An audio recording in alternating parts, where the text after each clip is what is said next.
In this video, we're going to be talking about the geometric concept of distance and how that applies to measurements either on a number line or on a coordinate plane where we have a y-axis and an x-axis.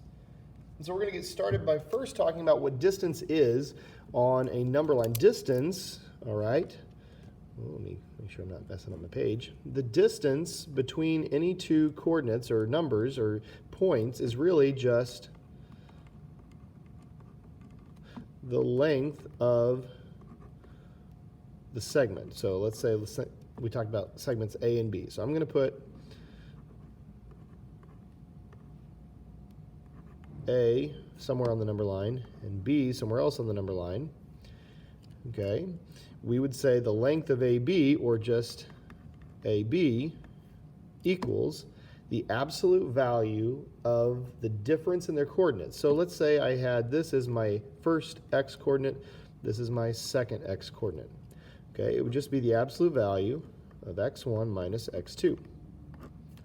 Or we could even say it's the absolute value of x2 minus x1. The order doesn't matter, we're really just counting the number of spaces. Okay, you can even write that. Okay, so we just count the spaces. But on a number line, that's what we're doing. We're taking the difference between the two numbers and making sure it's always positive. Distance can never be a negative number. So now we're going to use the diagram here given to find or name the distances of these different segments.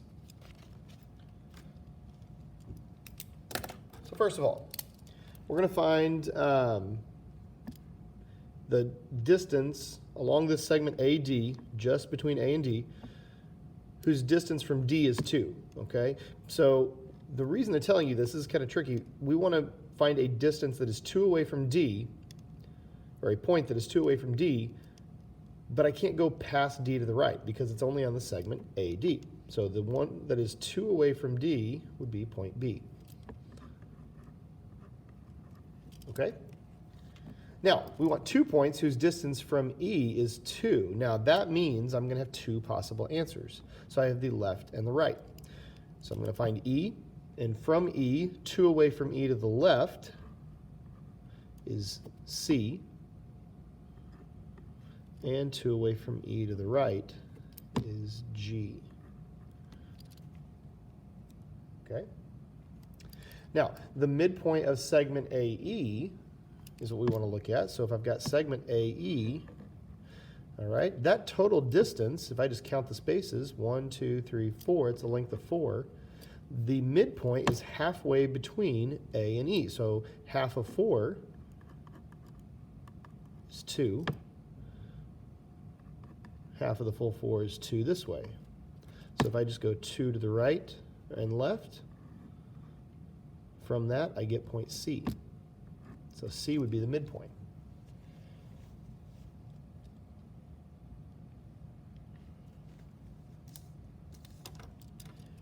Okay. Now, this is where it gets a little bit tricky. We want to find a point that is 2/3 of the way on AG. So I'm going to look at my entire length of AG. It's a different color. The entire length of AG, well, we got this 4 here and then another 2. Okay, that creates a total length from A all the way to G, from -3 to 3, that total distance. Okay, if I'm using my formulas up top, that total distance is the absolute value of -6. That's just 6. I'm just counting up 4 plus 2 is 6. All right?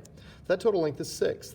I want a point that is 2/3 of the way from A to G. We're going to go that direction instead of backwards. So I need 2/3 of 6. All right, so I'm just going to multiply 2/3 times 6. Okay, we do 6 times 2, so when we multiply fractions and whole numbers, we take the whole number times the top of the fraction. 6 times 2 is 12, and then divide by the bottom number. 12 divided by 3 is 4. So I'm 4 away from A. Okay, sorry, that's AG. 4 away from A, so I count 1, 2, 3, 4. And that's point E. Okay, similarly, we're going to do number 5, a point that is 1/4 of the way on FB, again, going left to right. I'm sorry, messed that one up, didn't I? Okay, on FB, since they tell you in that direction, we're going to go backwards from F to B. So from F back to B.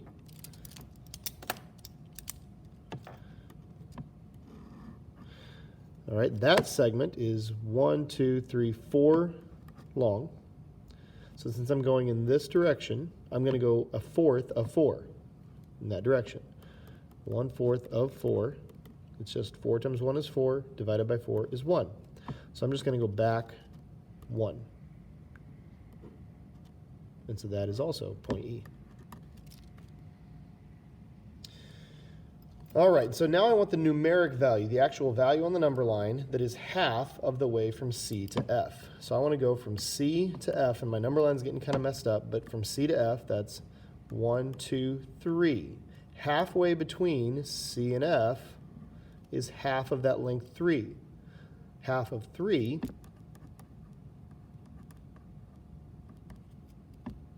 is 1.5. So what I want to do is go halfway, or 1.5 spaces between C and F. So 1.5 here, 1.5 from the other way. That value exactly between 0 and 1 is the point 0.5, and that's our numeric value. When we do halfway points with these fractions, we're going to get some decimal answers. You could also write it as 1/2 as a fraction. All right, so most of what we do with the distance concept, though, is going to be distance between two coordinate points. And I'm going to give you kind of the general way of talking or thinking about it. If I have ordered pairs for x and y for two different points, I'll say x1 and y1 and x2 and y2. And that is going to look a lot like this. We're going to have two different ordered pairs. And they're both in the order x, comma, y. So we're going to call the first one, or one of them, x1, y1, and the second one, x2, y2. And so the distance formula is going to use this kind of notation. The distance between those two coordinate points is just the straight line segment length, okay? Remember, it's the length of a segment. All right, so we can't count, okay? We can't count spaces unless they're either a horizontal segment or vertical segment. We'll look at that later on. Okay, so here's our distance formula, and this is where it comes from. D, might be a capital D, might be a lowercase d, is the square root of the the difference of the x's, we're still doing difference, x1 minus x2, all squared, plus the difference of the other coordinates, y1 minus y2 squared. Now you might have seen 2 first and 1 second in each ordered pair, or in each parentheses, I mean.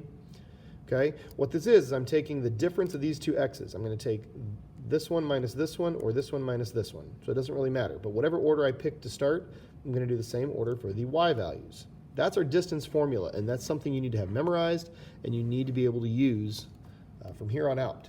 And this is where it comes from. Okay. It comes from, actually, the Pythagorean Theorem. Okay? A squared plus B squared equals C squared. So if I were to put two ordered pairs on my graph, call this A, call this B, capital A, capital B are just the coordinate names. Let's say A had the coordinates x1, comma, y1. And B had the coordinates x2, comma, y2. Now, those actually have numbers assigned, but I haven't put a scale on my graph, so I'm just using a general graph right now. Okay, I could turn this into the hypotenuse C of a right triangle by simply making a vertical side and a horizontal side that come to a right angle. Now that's a right triangle. Well, this leg here, okay, we would usually call this A. A is actually the difference of this x value and this x value. It's like x1 minus x2, but we use a positive difference there. And the same thing for this side. This side we would normally call b. But actually, this b is the difference of y1 and y2. So y1 minus y2. So when I do this, instead of a squared plus b squared equals c squared, a squared is actually the quantity x1 minus x2 squared.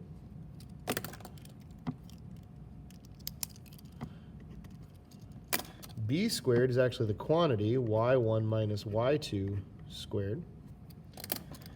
And that's what equals c squared. Well, c is what I want to solve by itself. So to get rid of the squared part here, I take the square root of both sides. Oh, now that is exactly like that now. So instead of c for that length, we don't call it c when I don't have a triangle drawn. We just replace it with d for distance. Okay? And so that's where that comes from. You won't have to do that every time, but this does help explain that a little bit better. So we're going to actually practice using the distance formula with these examples. So as we look here, okay, we are given these ordered pairs, A and B. Okay, and so we're going to find the length of these given coordinates using both the Pythagorean theorem and the distance formula. And then we're going to do some of this. Okay, so we've got a little bit of space up here. This direction actually is going to happen up here, and then we're going to do this problem.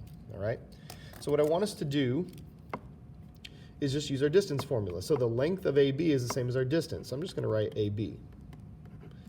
We're going to use our distance formula. This is my x1, this is my y1, this is my x2, -5, this is my y2, 3. So I do x1 minus x2, which is -2 minus 5